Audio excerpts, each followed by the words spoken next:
5 seconds to go.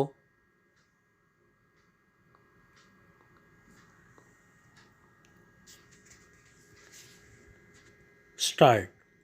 Mr. Speaker, sir, a week ago today, I returned to Delhi after visiting many countries and many great cities in the West and meeting many leading personalities. I tried to understand the great movements that were taking place there and the thoughts that were passing in the minds of people. Even more so, I tried to understand what image there was of India in the minds of the people I met in Europe.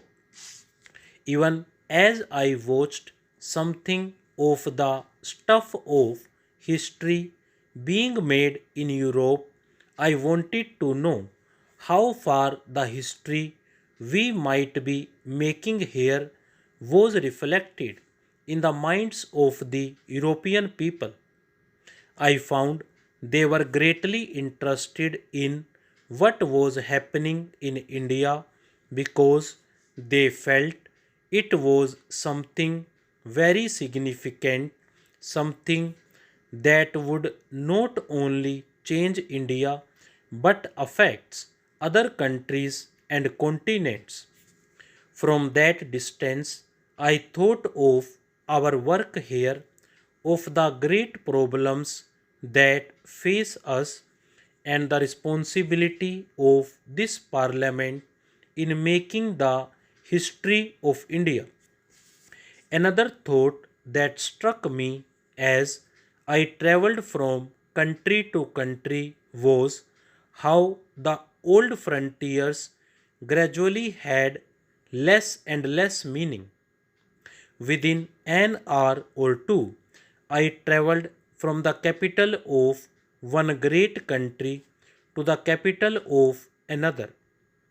It seemed to me that despite the many unsolved problems and conflicts, the idea of national frontiers had become less and less important in the modern scheme of things.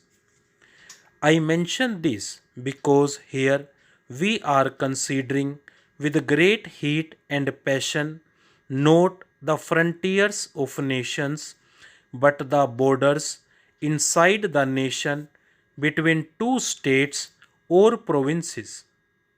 If the frontiers of nations have become relatively less important than they were, and if in the course of a few years they may almost be ignored for many matters, how much less important are these problems of state boundaries which we are considering?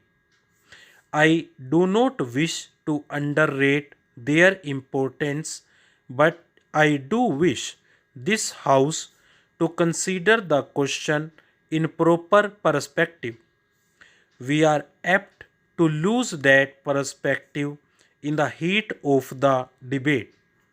I know that this question and this bill and its provisions have moved people strongly and deeply, and that even now there is a great deal of feeling about them.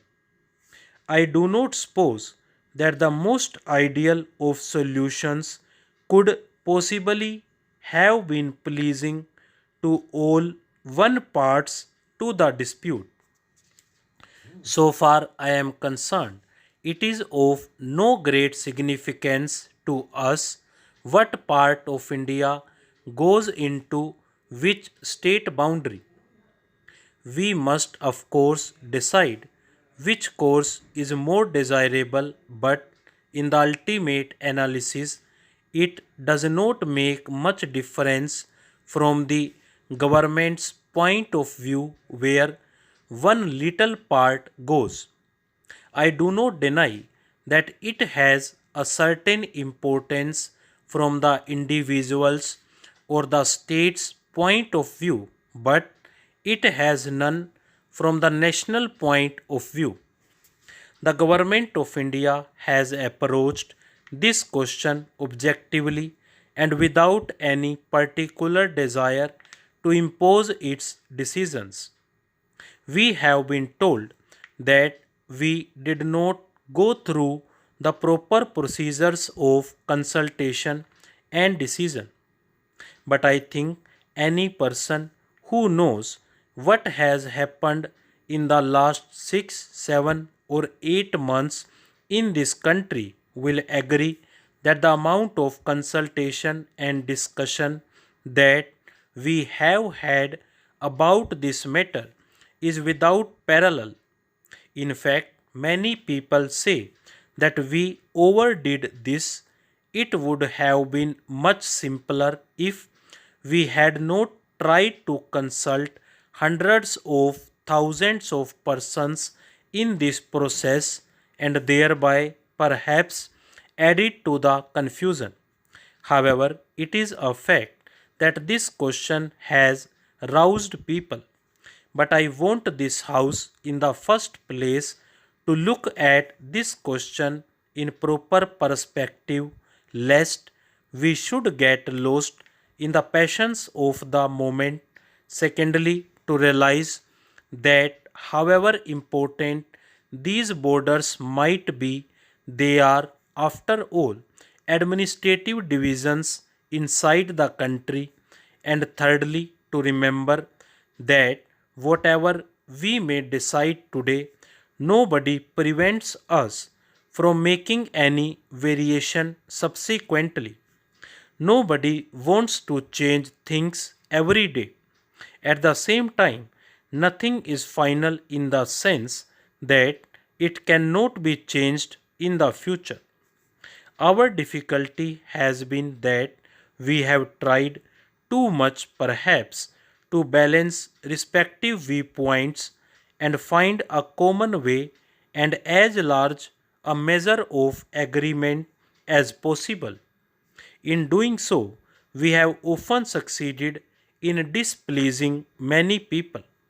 Yet, I would beg of you to remember that in this very complicated business, which has affected the whole of India, by far the greater part of India has accepted, broadly speaking, the proposals that have been made.